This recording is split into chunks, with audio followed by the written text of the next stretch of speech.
Eu sou daqui de Belém mesmo, né? Nasci aqui em Belém. O contato que eu tive assim na minha infância com a arte, ela não tem nada a ver com teatro na realidade, né? Eu tinha um tio que era poeta, músico, compunha, fazia paródias absurdas e a minha mãe cantava. Então ele compunha as paródias, as músicas e a minha mãe cantava. Eles eram uma dupla muito bacana. E aí ele fez paródias para todos os filhos da mamãe.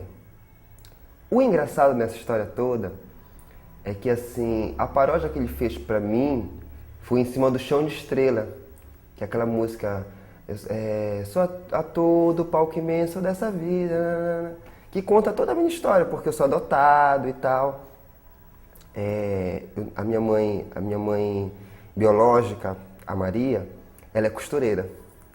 E uma das melhores costureiras, diga-se de passagem, porque hoje em dia tu não encontra costureiras que costurem tecido, né? Só é malha, malha, malha, malha, malha, malha, malha. E ela é uma excelente costureira de algodão. E ela costurava, e acabou que ela tem uma época que ela costurou em casa, ficou morando em casa um tempo também. Eu via ela costurando, eu tinha um contato com os panos, eu era moleque, assim. E eu me lembro de um primeiro figurino que eu vi ela fazendo, que foi uma roupa de bailarina. Não era um tchutchu, mas era uma roupa de bailarina. Que era uma saia grande de tule, rosa, e ela costurando os paetezinhos e tal. E essa imagem ficou muito tempo na minha vida, na minha cabeça. E ela só foi, aí eu ela veio à tona, eu já maiorzinho, assistindo o Sítio do Pica-Pau Amarelo. Foi a primeira vez que eu me encantei, hoje entendendo isso, que eu me encantei por um figurino. Que era um episódio do Sítio do Pica-Pau onde a Cinderela aparecia por lá. E eu vi aquele figurino que era um figurino rosa, grande, cheião, anquinha, tudo, tipo O Vento Levou. E aquela movimentação daquela personagem, como que ela sentava na cadeira com aquele vestido grande, aquilo me impressionou. Da mesma forma como me impressionava a imagem da Vivian Lins descendo aquela escadaria, no Vento Levou, com aquele vestido imenso, imenso, imenso, imenso. Essas coisas vão ficando, né, bem aqui atrás. E desde pequeno eu desenho, né? A minha mãe tinha um senhor que era um faz-tudo para ela, que era um índio, e que ele desenhava muito. E toda vez que ele vinha em casa, ele desenhava para mim. Ele gostava muito de desenhar dinossauros, né? Eu tenho uma paixão pessoal por réptil, não sei nem se vem daí. Mas eu aprendi a desenhar com ele e aprendi a desenhar dinossauros. Foram as primeiras coisas que eu aprendi a desenhar. Eu sempre desenhei mulheres. Sempre. Eu vivo numa casa onde só tem mulheres. O universo feminino, ele é muito forte na minha vida, né? Então, sempre desenhei mulheres, sempre desenhei mulheres. Eu me lembro de uma vez que eu estava na escola da minha irmã, eu estava desenhando, aí sempre ficavam as professoras, olha, porque pequenininho, sempre desenhando, que bonitinho, desenho, não sei o que. Aí eu desenhava, eu estava desenhando, aí eu desenhei uma mulher e fiz os seios. Aí ficou assim, o que é isso, hein? O que é isso que tu tá desenhando aí? Aí eu fiquei com vergonha de dizer que eram os seios, aí na mesma hora eu comecei, não, é uma gola. Sempre fui muito farrista, tanto farrista que a minha irmã não aguentou mais. Um certo dia ela me liga e fala, olha Maurício, o negócio é o seguinte, eu te matriculei no Curvo Velho, um curso de aquarela. Nunca tinha feito desenho na vida. Só que aí quando tu entra lá, e aí eu começo aí foi quando conheci um monte de pessoas parecidas comigo. Pessoas que desenhavam desde pequeno, pessoas que iam trazendo umas discussões que eu nunca tinha vivido na vida e que foi começar a aprender. E era bem bacana, assim, que o Edmundo Oliveira, que foi meu primeiro instrutor, ele falava assim pra mim, devido eu ser muito curioso e perguntar e tal, ele falava assim pra mim, tu que quer ser artista, tem que fazer tal coisa assim, porque tu tens que pegar o teu trabalho, tu tem que, olha, esse desenho que tu fizestes hoje, atrás escreve o porquê dele, dá o nome pra ele, dimensão, tudinho, parará, parará, parará. E aí eu fui, né? Quando foi em setembro, abriu o artista da capa da Listel, isso era 96, 97. Abriu o artista da capa da Listel, aí eu falei, vamos escrever. A minha irmã sempre me apoiando. porque o material de aquarela é um material caro. Aí eu mandei meus 3 trabalhos entraram. Aí, mano, quando eu vi a possibilidade, quando eu vi que aquilo que eu já fazia desde pequeno, falei assim, doido isso. E mudou completamente a minha vida. Mudou completamente a minha vida. Eu digo que eu me considero cria do Curvo Velho também, sabe? Eu digo que naquele momento eu comecei a me entender mais, eu comecei a perceber do que eu poderia ser capaz, né? Porque eu sou muito levado pelas minhas emoções, até hoje. Inclusive em qualquer projeto que eu faço. Eu tenho uma relação de amor e ódio mesmo. Eu preciso ter a minha impressão digital naquela obra que eu estou fazendo. Então eu não queria que ninguém se metesse, eu queria fazer o cenário sozinho. Eu pegava muito esculhambação do Olinda por causa disso. Eu queria, como eu não costurava, eu não podia construir o figurino, mas eu queria estar do lado da costureira, me metendo naquilo que eu só via quando eu era criança, entendeu? E não que eu seja diferente hoje, ainda sou assim, mas eu tenho mais cautela porque eu entendo que é um trabalho de profissional com profissional. Mas naquela época era o desvairado ainda do artista plástico que queria fazer tudo sozinho porque não queria dividir, na realidade, a assinatura da obra com ninguém. Hoje eu penso completamente diferente. Hoje eu acho que as parcerias elas que trazem melhor, né, o processo. Hoje, quando entro no projeto, eu faço faço os 3 croquis, né?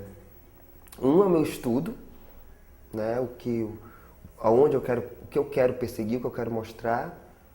O outro é o que eu vendo para o diretor e para o elenco, que geralmente é o maravilhoso, é o pintado, é o acabado e tal. E o terceiro, que é o de verdade, que é o que eu vou apresentar para quem vai construir, né? O fato de eu ter feito teatro me ajuda tanto quanto figurinista para teatro. Primeiro porque eu já sei as necessidades do ator na cena. Eu sei o que atrapalha, eu sei o que pode virar bengala, né? Então isso me ajudou muito em construir coisas, porque para mim é muito claro uma coisa, o meu trabalho como figurinista hoje, ele é da seguinte forma, eu estou ali para, não digo para vestir o teu personagem, eu estou ali para complementar o teu personagem. Então eu preciso estar no teu processo desde o início. Eu preciso saber das tuas vergonhas, eu preciso saber daquilo que tu podes, eu preciso entender aquilo que tu queres, sabe? Se tu é chata, se tu não é chata, né? Isso tudo eu preciso saber porque no final, no frigir dos ovos, se o meu figurino ficar lindo em cena e foi isso, não deu certo. Porque não é o meu figurino que tem que ficar lindo, é a cena que tem que ficar perfeita. Eu digo que o meu processo depende do processo. Lá pelas tantas, eu falei assim, não, tem que sistematizar uma ideia do que é que eu estou fazendo, né? Como é que eu produzo o figurino, como é que eu chego. E eu descobri que o meu processo é não ter processo. O meu processo depende do projeto, depende das pessoas que eu estou jogando. Eu te falei, né? Eu tenho uma relação de amor e ódio com isso. Porque tem momentos que tu, desde o início, quando tem projetos que tu chega, fica claro para ti que tu és um prestador de serviço. Porque tem aquela figura de dizer assim, olha Maurício, eu queria que tu fizesse pra mim um figurino, mas olha, é uma bailarina, tá? Ela tem um tchutchu azul pra cá, pra cima, ela já diz tudo que tu quer, tu fica olhando na cara dela e diz assim, tu quer que eu desenhe o teu figurino, é isso? Aí já entra, aí afeta o meu ego de artista, porque pra mim o espetáculo é uma obra conjunta, então eu sou artista também, então eu preciso ter minha fala ali. Se eu estou chegando aqui só para fazer o que está na tua cabeça, não tenho motivo de estar aqui. Vou te dar um exemplo de um figurino que eu fiz recentemente, que eu acho assim que foi um processo muito bacana, que foi do Ágora Mandrágora. Até porque eu tive um parceiro maravilhoso que foi o Nando, que ele estava com cenário, né? Com visual, a gente acaba que completa tudo, porque era um espetáculo de rua. É como se nós tivéssemos tirado um espetáculo de uma caixa preta e colocado dentro da rua, ou feito da rua uma caixa preta, o Ágora Mandrágora. E tinha muitas discussões sobre coisas. E foi louco porque no início, eu tenho um modo que é assim, eu sempre chego, vejo. Lá depois, lá pelo 10º ensaio que eu vou falar alguma coisa.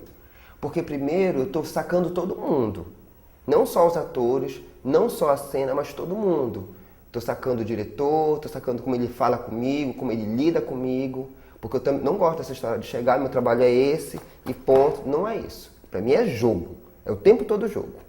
A relação de amor e ódio mesmo. Porque eu acho que a coisa flui. Eu acho que foi um dos figurinos que eu fiz que mais casou com tudo. Sabe? Eu gosto daquele figurino, eu acho que foi uma das coisas mais diferentonas assim, que eu fiz. Porque eu tinha muitos artistas me aguçando, sabe? Eu tinha um elenco que era diverso, tinha pessoas bem malhadas, tinha pessoas bem magrinhas, tinha pessoas gordinhas, tinha altos, tinha baixos. E tinha um Nando louco do meu lado, me instigando com uma loucura que tem que correr atrás também. Isso eu acho muito maravilhoso, sabe, pro meu trabalho. Assim, acima de eu me considerar um figurinista, ou se eu, mesmo estando como figurinista, como ator, como diretor, eu me considero um artista. Né? Então, eu tenho que ter, como eu te falei, tem que ter minha impressão, tem que ter a minha fala. Né? Então, tem um espetáculo em especial que ele tem dois motivos importantes para eu sempre lembrar dele com muito carinho. Primeiro que foi o primeiro espetáculo que eu fiz fora Unipop e escola de teatro, porque até então eu tinha Olinda Charone me dando todo o caminho das pedras e tal.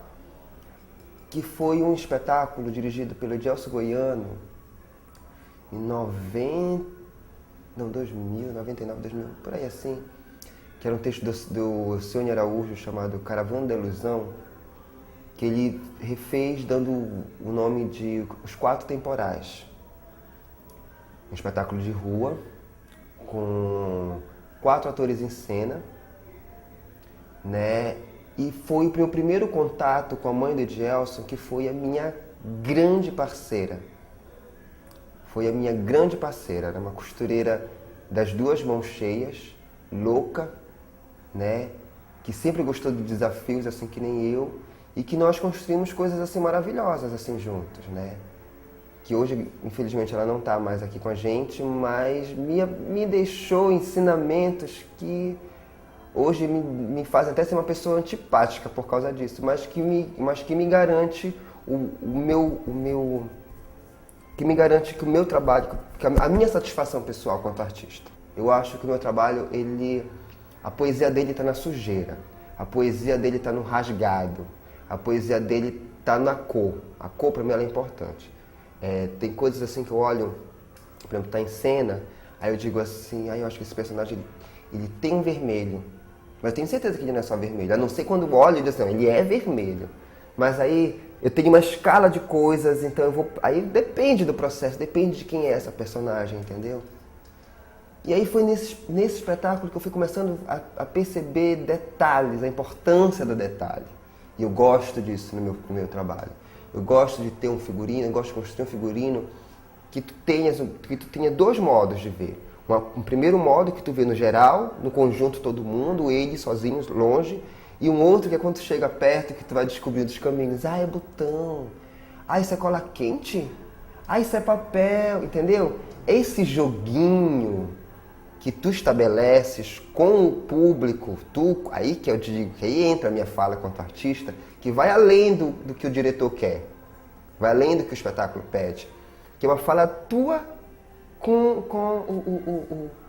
o público, aquela história de ter um vestido branco, onde de repente tu decide que ele é todo desenhado.